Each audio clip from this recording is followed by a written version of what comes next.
Monsieur le Président, Excellences, mes chers collègues, chers élèves, c'est un grand honneur que d'être le parrain d'une promotion comme celle qui nous réunit aujourd'hui dans le grand amphithéâtre de la Sorbonne. Des philosophes, des spécialistes de la littérature, des géographes, des sociologues m'ont précédé, tous membres de l'Institut, et je sais qu'aujourd'hui vous êtes déçus car je parais avec uniquement la robe de professeur de Sorbonne et pas l'uniforme dessiné par David au temps de Napoléon, l'uniforme des membres de l'Institut. Et pourquoi ?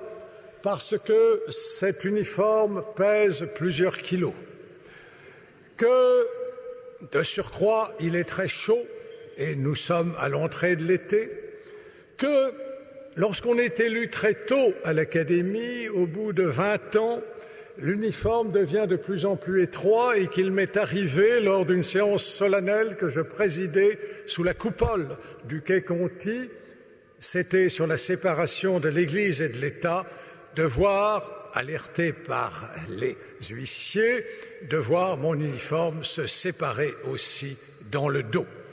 Donc, vous ne m'aurez pas en uniforme et sans épée, l'épée étant l'élément le plus dangereux de cet uniforme, puisque vous l'avez vu, il y a de la police en bas et que je risquais d'être arrêté pour port illégal d'armes. Donc, c'est un historien qui a été choisi pour parrain de votre promotion. Et pourquoi pas? L'historien, chers élèves, ne se trompe jamais. L'économiste, parfois. Le politicien, souvent. Le météorologue, toujours. Regardez ce qui se passe à l'extérieur et que n'avait pas prévu la météorologie. L'historien ne se trompe jamais. Je vais vous en prendre un exemple, la bataille d'Austerlitz, le 2 décembre 1805. Les Russes et les Autrichiens sont solidement établis sur le plateau de Pratzen. Napoléon est en bas, dans une position défavorable et en état d'infériorité numérique. S'il attaque, il essuiera de lourdes pertes, c'est la défaite assurée. C'est la défaite que tout politologue, que tout économiste prévoirait. Et pourtant, nous dit l'historien, il est finalement vainqueur. L'historien ne s'est pas trompé, tout simplement parce que l'historien est le prophète du passé. Il décrit les événements d'hier, c'est-à-dire ce qui s'est déjà passé, comment se tromperait-il? Et comme il le fait en confrontant scrupuleusement ses sources, des sources qu'il juge sûres et qu'il a passées au crible, sa marge d'erreur est faible.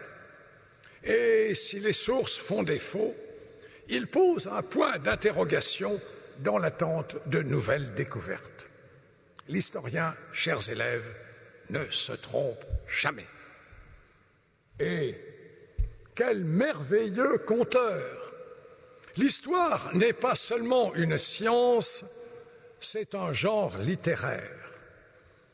Quel roman que ma vie, disait Napoléon. Et c'est de ce roman que je suis l'historien. Reprenons Napoléon au pied du plateau de Pratzen. À votre silence, je mesure que vous êtes angoissés. Que va faire Napoléon au pied du plateau de Pratzen? Comment va-t-il s'y prendre pour vaincre un ennemi supérieur en nombre? Le lecteur est généralement suspendu à la plume de l'historien. Et celui-ci explique. Écoutez bien. Napoléon, la veille du 2 décembre, feint de se retirer. Vive déception de ses ennemis qui, du haut du plateau de Pratzen, constatent que l'empereur pour amorcer sans doute sa retraite, a de surcroît dégarni son aile droite. Alors, si les Autrichiens et les Russes qui sont sur le plateau descendaient de ce plateau pour aller enfoncer l'aile droite de Napoléon et lui couper la retraite, puisque se prépare à partir en retraite, la victoire serait encore plus assurée que si on laissait Napoléon attaquer le plateau de Pratzen avec les pertes qui suivraient. En réalité, et c'est là le génie de l'historien, celui-ci montre que c'est un piège. Napoléon n'a pas l'intention de battre en retraite. Il a dégarni volontairement et en apparence seulement son aile droite.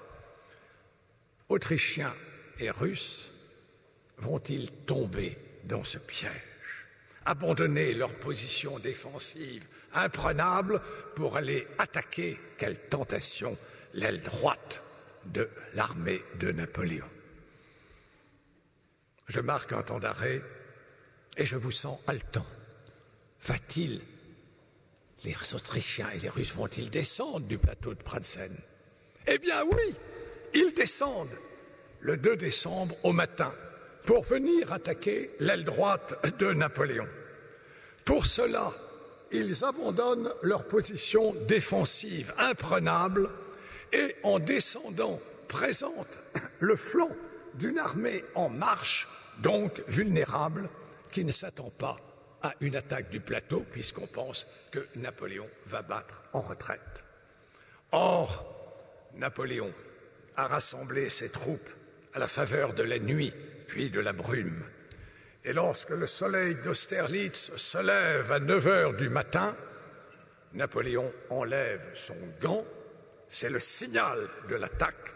Les forces austro-russes en mouvement, et non plus dans un système défensif, sont surprises et anéanties, d'autant que l'aile droite de la Grande Armée, s'attendant au choc, était en réalité prête à le subir. Tolstoï en tirera quelques-unes des plus belles pages de Guerre et paix. De l'histoire, on peut aussi tirer des leçons militaires, vous venez de le voir, des leçons politiques et des leçons financières. L'endettement catastrophique que connaît notre pays, la France, aujourd'hui, n'est pas nouveau.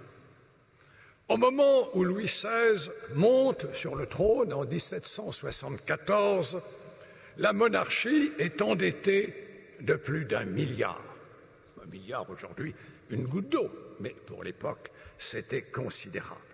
Alors, on va essayer, comme aujourd'hui, toutes les solutions. Il y aura la croissance tentée par Turgot, c'est-à-dire stimuler la vie économique et pour cela réformer, supprimer les corporations, supprimer les compagnonnages qui sont les syndicats de l'époque et immédiatement c'est la grève, ce sont les mouvements sociaux et bref, les réformes de Turgot échouent. Turgot pense réduire les dépenses. Mais imaginez que lorsqu'il réduit le nombre des moutons de Marie-Antoinette à Trianon, la reine se précipite auprès de Louis XVI et demande la tête de Turgot qu'elle obtient. Il y aura l'idée de faire payer les riches, c'est-à-dire les privilégiés, les nobles et le clergé, qui ne payaient pas l'impôt. Erreur, on ne fait jamais payer les riches, ils trouvent toujours la parade. Talleyrand imaginera la nationalisation des biens du clergé. Mais cette nationalisation, entraînant l'émission d'assignats, provoquera en définitive une déflation encore plus ruineuse que l'était l'endettement de l'État. Et finalement, on n'aboutira qu'à la seule solution qu'avait demandé l'abbé Terray au moment de l'avènement de Louis XVI, la banqueroute. La banqueroute. Dans l'endettement gigantesque de l'État, la banqueroute n'est-elle pas la seule solution possible? L'historien n'est que le prophète du passé. Il ne prédit pas l'avenir, mais en tout cas, ce passé est riche de solutions d'avenir. Chers élèves, l'historien est le sel de la terre. Il ne dit rien qu'il n'ait vérifié. Il est passionnant à lire et de ses livres peuvent être tirées des leçons pour l'avenir. Voilà pourquoi il vous fallait un historien pour parrain de cette promotion. Mais je baisse la voix et je vais vous faire quelques confidences. En fait, l'historien n'est jamais objectif. Il est conditionné par son époque. Elle lui impose ses interdits et ses non-dits, ses jugements comme le choix de ses sujets, sans oublier les lois mémorielles.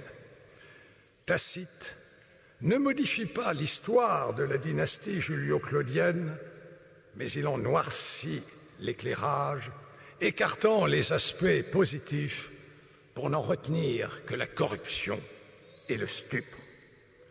Louis XIV choisit comme historiographe Racine. Racine sera un médiocre historien de Louis XIV, mais un parfait courtisan. Il ira toujours dans le sens du roi. Et c'est Valéry qui est le plus sévère pour l'histoire. L'histoire, dit-il, est le produit le plus dangereux que la chimie de l'intellect ait établi. Ses propriétés sont bien connues. L'histoire fait rêver, enivre les peuples, leur engendre de faux souvenirs, exagère leurs réflexes, entretient les vieilles plaies, les tourmente dans leur repos, les conduit au délire des grandeurs ou à celui de la persécution, et rend les nations amères, superbes, impartiales et vaines. L'histoire justifie ce que l'on veut. Elle n'enseigne rigoureusement à rien, car elle contient tout et donne des exemples de tout.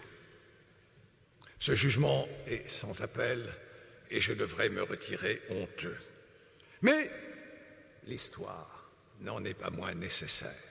Elle est la mémoire des peuples et cette mémoire des peuples leur est indispensable. C'est pourquoi, chers élèves, il faut lire les historiens et il faut aussi les écouter. Je vous remercie de l'avoir fait cet après-midi.